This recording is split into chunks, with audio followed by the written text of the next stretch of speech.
Nindot kaayo ang tema nato karon kay naghisgot og pagsunod ni Hesus. Ganahan mong musunod niya.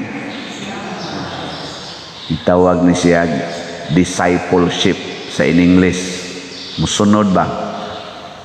Pero matod pa diri sa atong unang pagbasa, ang pagtuo nga way buhat patay. Mutuo mo na? Ang pagtuo nga way buhat patay, dili makaluwas. Pero kung ako ba yung analyson, wa baya yung mutuo nga dili mo buhat? Basta mutuo gani ka, mubuhat gyud ka. So sa ato pa, kanang pagtuo nga way buhat, dili gid na siya pagtuo. Kanang mutuo kang mugwapa ka kon kuluran imong buhok, mubuhat man gyud ka. Kana kung mituo ka. Pero wa ka mutuo bisag unsaon pakagdani, di gyud. Kakuha mo? Mutuo ka nga kanang tambala, kana nga tambal, kana nga food supplement makawagtang nas imong cancer, inom gyud ka. Pero wa ka mutuo magsikag question ay. Mutuo ka nga kanang pagpabaksin makaayo na nato batok sa COVID. Aw mo, kuanjo ka? Mupabaksin ka pero wa ka mutuo. Bisan pag suspensohon ka sa tibuok kalibutan. Sama ni sanang player sa tennis si Djokovic, nawa siya ka-appeal sa Australian Open, karon di na siya ka-appeal sa lain na sa Grand Slam sana dagko nilang event. Di man siya pabaksin. Nya kay gidili naman ang pag-appeal kang wa kay baksin. Nya di man siya mutuo, di gibuhat gid niya ang iyang gituhuan. Planang mutuo ka nga kading lakiha mao gini ang makahatag na kog kalipay. Tinukhanay dayon. Ana. Pero dunay duha ka klase sa pagtuo. Naay pagtuo nga sentro sa kaugalingon, naa say pagtuo nga sentro sa Ginoo. Dinhi ang kalainan. Kay magkuan man ni mag-away man ni siya. Kung ang imong gituhuan nakasentro sa imong kaugalingon, magbuhat ka ana subay sa imong kaugalingon. Pero magtuo ka sentro sa Ginoo ang imong pagtuo, ang imo sang buhaton ang ipabuhat sa Ginoo. Mao na si Kristo sa atong ebanghelyo gispesify gid niya. Kung gusto mong musunod nako, pasabot ni tuo mo nga ako ang manluluwas ninyo, kalimti gid ang inyong kaugalingon. Daghan man nato, sagulon man nato, tuo kas Ginoo pero nakasentro kas kaugalingon, patay ng pagtuo. Amo na giingon ni Santiago, patay na. Kay ang gustos Ginoo basta mo tuo ka nako, kalimti imong kaugalingon, mo ginay first requirement. Nya karon, hain mamo nakasentro sa inyong pagtuo sa Ginoo o sa kaugalingon? Okay, tubag. Duko-duko pag sa Ginoo god, Ginoo. Subok ignaw mo sa Ginoo, mao mo kadena sa Ginoo. Samsa ning Ginoo awi na palimtan sa tong kaugalingon. So nang kag di na ka maligo, di na ka manglabang, di na ka dito manglimpyo sa inyo, di na ka mo trabaho, mao nay gusto sa Ginoo. Wa mo sad mag-ingon ang Ginoo. Ang gusto lang niya nga kalimti ang imong kaugalingon aron ang tanan nga ipabuhat sa Ginoo mutuman ka. Kay kun ang imong kaugalingon ang imong sentro, daghan kay sugo sa Ginoo nga makuyawan ka. Sama anang pag-ingon pasana ang imong cross. Sino nga na? Ang sama ng cross, kasakit o kamatayon. Kana gado? Kana ba? Cross man na, ang meaning anang cross sa kontekstos kinabuhi natong mga Katoliko, kasakit, pag-antos o kamatayon. Nya imo nang i-carry, imo nang pasanon, carry your cross, take up your cross. Unya kung ang imong kaugalingon imong gihigugma, Unsay may mahitabo, mo ko, di madalord, uy.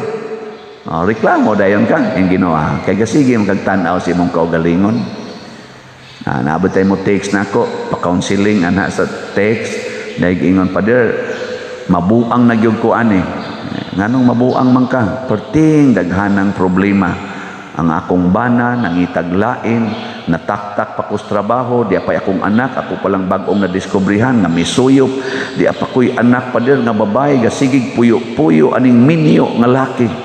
Guol kay ko pa der. Mura na kong mabuang. Yang usaragi akong tubag, take up your cross. Ana. Pasaan na. Nya ka mo. Pasaan mo, naamo ng sitwasyon na. Dili. Nanawang ninyo ba, murag wagi klaro, no? Sige, magsimba din ba, pero wagi klaro ang inyong kanang commitment, bitaw. Ngano daghan magugayta nga mga self-centered and self-seeking believers. Murabag nito utas Ginoo kay makaayo ni nako. Mao man ang kasagaran. Muadto kog lindugon kay makaayo ni nako. Muadto ko sa padang ubang adtoonon, Lourdes kay makaayo ni nako. Mbot kaniyon mupalit kog slat kay makaayo ni nako. Nya kay wa man maayo din adyo ko mupalit anang slat. Kanang gihatag gibaligya ni Father nga slat, din adyo ko mupalit kay sige kog ampo nga akong bana mo biya sa kabit nya ni palit ko na naduha na nung kabuk-kabit. Din ako mupalit ana aulupig mo atong upat ka bukbuta dinhi nga giagak sa buktot. Upat ka buta giagak sa buktot nanganhi kay mupalit og slat. Lupig mo ato. Nawa na ganing ilang pananaw, nakakita pag yung hain ang ato dinhing palitan ng slat. Ni ano yung mga siga kay mata. Magpunay lag agi-agi. Di gyud upalit, di lag agi-agi. Lain mo itanaw na asa man to mga baboy pila ka kilo isda. Sige, padayon mo diya. Kato mag-birthday pa ko ang cake, ang litson. Sige, kanay palitin ninyo maayo. Ay mo palit diri slat. May pagmuingon ka, birthday ro nako, dili nako mo hikay kay ipalit ni nako tanang budget nako sa slat. Na magiusa nga akong na-experience o inspiring kayo, bag-o pa lang tatong na maligya og slat aning Mother Mary's Healing and Deliverance. Karon ba nga part 2. Siya pa der na ako'y gipadala nga pila to? Basta mga 49, 39 bato ka slats. Na kung anong bungkig man ni kayo, ni siya ako manggong ika-39 birthday o anak man tingin ito. Pader, so ako na lang siyang gibutangan og slat kada tuig kay pasalamat na ko sa Ginoong nakaabot ko aning tuiga. Nindota no? Wa kuno siya maghikay. Karong tuiga ba? Kay iyang idedicate ni Mama Mary. Pagkatalagsaon, gikalintan ang iyang kaugalingon. Ingka Mama Mary mana, uy si Mama Mary og si Jesus usara man gunagod. Mabitan nang natay alliance of two hearts. Kung unsay gibati ni Jesus, gibati ni Mama Mary. Kung unsay achievement ni Jesus, achievement ni Mama Mary. Kung unsay atong relasyon ni Mama Mary, mao sanay atong relasyon ni Jesus. Mao bitaw nga ang gahom nga giagi ni Mama Mary sa tibuok kalibutan gikan pagyud sa sinugdanan sa pagpanamko niya ni Jesus. Purtig yung grabiha. Kana bang sana unimaginable nga mga gahom nga miagi ni Mama Mary pinaagi ni Jesus kadto lang tubig sa to tubig na nahimong bino kisa may hinungdan nato. Mama Mary reklamo man gani si Jesus insya wa pa mo abot ang akong panahon ningulas Mama Mary buhata lang ninyo bisan unsay iyang isugo buhata dili tuhui buhata gyud gisunod nila ang gisulti ni Jesus nahimong bino lami ang bino ang tubig dito sa kasal sa Kana ang mahal nga birhen man nato nakaingon Nya unsa may kasagaran isultis mahal nga birhen nato kung magdebosyon na taniya. Do whatever he tells you. Buhata ang tanan nga iyang ipabuhat kaninyo.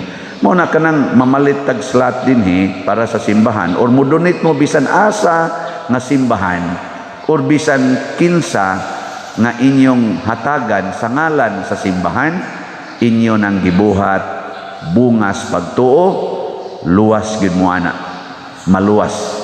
Pero magsige kag ingon, ati lang kong palit kay sus wa para sus bayranas Corintis sus, dapay pa iskol sus, ana daghan kay kuan, ingos Kristo mawad-an na noon mo ani.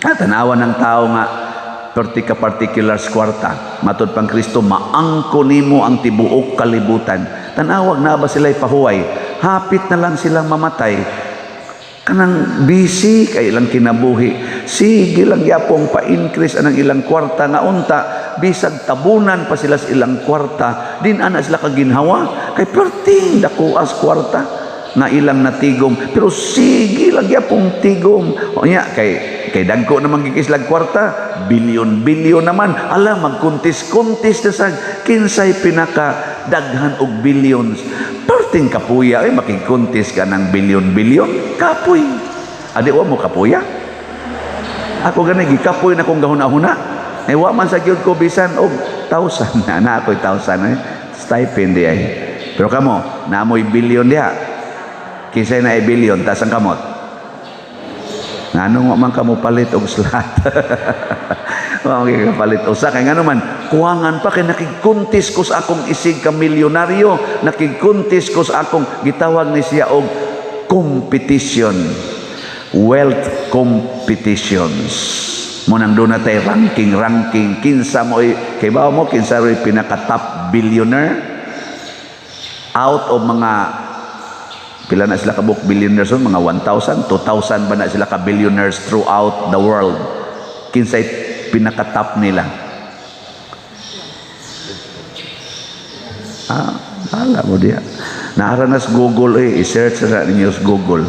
I-take sa Google. Kahibaw mo, makuyawan ka sa iyang gitigom. Siya rang usa. Mo na iyang gitigom na kwarta. Murag wa ko masayop. Murag niabot nag mga 300, more than 300 billion dollars. Ang iya bang wealth kanang top notch ba? Murag 300 billion dollars, US dollars. Sus, i-convert na nimo og piso. Mamatay kag kwinta. Anya, nganong naingon anak mo nakadako ang iyang kwarta?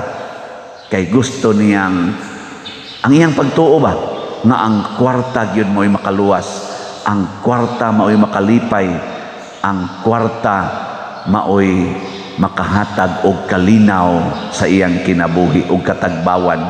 Pero sa tinud-anay giilad nato atong kaugalingon. Padaghana imong kwarta, mag-anam na og kagubot ang imong kinabuhi. Mao na naggubat na naro mga dato nga mga nasod kay na may kwarta. Na naman sila nahimong mga missile, na sila mga armas nga ligon. Tanawang Pilipinas nga wa gyud kapaligon kay sa atong ganing mga armas. Ay sus, bisag kabiyahan tag tubig musugot ra kita. Di ba? Bisag pasiritan tag tubig musugot lang, mudoko lang siya. Ingon sa atong contract ni tubig pa gani ni unsa nakag machine gun na. Musugot ra tanawan ng taong way kwarta, di ba? Hilumon kay nas tanan, bisag imo pa ng sagpaon, mo hilak ra na, di ginam sokol. Pero tanawan ng nanay kwarta, di ba? Usa ka? Sikag daog-daog, kakailan ako? Pwede ti ka ipasunog, buanga ka. Ana dayon, no? Isog na. At tanawan ng paring way kwarta, perting taasa mo humili, ana. Tanawan ng pari nga daghan na kay kwarta. Awas ako kay bawo noon. Nabagoy pare nga dagag kwarta, wa man tingali. Ano? Wa no. Ini man kuntutukan gingon ana. Karon no nanatay halin nga 2,676 sa atong mga slots. Pakpakan na to. Daghanan niyoy. Pero ang nag-contribute ani apil na itong mga buta, mga labandira, habal-habal driver, kanang na ang mga tao nga nagpamid, apil ani. Pero doon nagi, bisag usal lang ka billionaire na mo donate, ani, mo palit ani, 7,324 slots na lang nahibilin. Usara ka billionaire ani, sinsiyo ra na kayo. Mura na nag 1 centavo sa iyang kumparar sa iyang kwarta. Hurot na nigpalit ay. Pero nganong gaaginod man hinay kayo, moingon dayon, buang ka na nakigkuntis pag iko dito, kuhaan pag nako. Ana siya. Pero sige lang, ato lang na siyang dawaton kay ngano man kutob sa ni donate ani, congratulations. Ngano man naagid mo tinuod nga kalipay, kalinaw og katagbawan. Mauni ang package sa kaluwasan. Salvation means perpetual peace, happiness, and contentment of life. Mauni siya ang tinuod nga holiness. Wa gay ka ng lasting peace, happiness, and contentment. You are not yet saved. Kay kani mga taong waan dali kay makasa, dali kay masina, dali kay maglagot, saputon kaayo, luuran kaayo, madinumtanon kaayo, basta wa kaaning gitawag og lasting peace, happiness, and contentment. Mabayran ba nig billions? Mabayran nig trillions? Why kwarta nga maka-afford ani? Ang maka-afford ra gyud kung mopalit mong slot, kuyog sa pagtuo. Nga kining tanan nga ni anako, ako ning ihatag, kalimtan ako akong kaugalingon. Kung maglisod man ko puhon, pasano nako ang akong cross. Kana bitang inigkuha nako sa akong stipend, inigingon sa atong ting treasurer pader, mao ni imong stipend. Ako dayong kuhaan, labing dako mga 5,000. Nya mo average ko na og mga 35 ngadto 40,000 kada semana. Nya kwaon nako ang 5,000, ibalik nako nganhis parokya ang sobra. Di ba? Pero iniglakaw biya nako, makaingon biya ko, nugo na ato. Ako na bagita to. Nya mohongong sa Ginoo nako, hain man ka nagpakabuhi. Nako niya sa parokya. Nya ngano, may mangani untag di na lang kamukuha ang 5,000, ihatag lang na tanan. Nya moingon sa dayon ko, Lord, para sa nis madre Lord, ako sa ning ikuan safety kay ngayo biasa ng madre usahay ato sa nang tagaan. Di na taw sig pananghi dire. Pero kana ba nya iguman ana nako kamatngon, bitaw no, ang nagbuhi nako ang parokya, ang naghatag nako tanan ang parokya, ang tanan akong gikaon ni as parokya, tanang tambal, tanang butang ni as parokya. Nganong mukuha pa man kong kwarta para sa akong kaugalingon? Ana, nindot ay kamo kisam day gabuhi ninyo ang Ginoo o kamo kabayan mo aning hangin. Mao simple ra kayo. Ang Ginoo may gabuhi, nganong dip ang mangita mo sintro sa atong pagtuos Ginoo, nganong magsigi pamantag kabalaka ug magsigi pamantag sintro sa atong kaugalingon. Kabayad mo aning yuta. Kaning yuta ba? Natong gipuy-an. Kabayad mo? Palitan tibok yuta ba? Kadang tanang yuta palitan. Kapalit mo, dalisod na magitag bayad ani din pira ra ni ka square meters. Labaw na yung palito na gini mo ang yuta nga ikay tag-iyas tibok yuta. Oy, kausara na linogon sa Ginoo, malusno, mangliki ng yuta, di kakabayad, di kakapugong sa linog. Kapalit mo ng tubig diha, kanang dagat. May uban gipalit ang dagat, pero di mo mapalit tibuok koy, pahubaso na sa Ginoo tanan, way makapugong. Hurot na, patay tang tanan. So gasaligid unta tas Ginoo, siya nagatiman kanato. Muna si Abraham, miingon nga sundo niya ang Ginoo, nagihisguton sa unang pagbasa, hastang iyang anak nagiingos Ginoo, ihawa ang imong anak ni tuman si Abraham. Ug diha nahimo siya, matud pa sa unang pagbasa, nahimo siyang matarong atubangan sa Ginoo.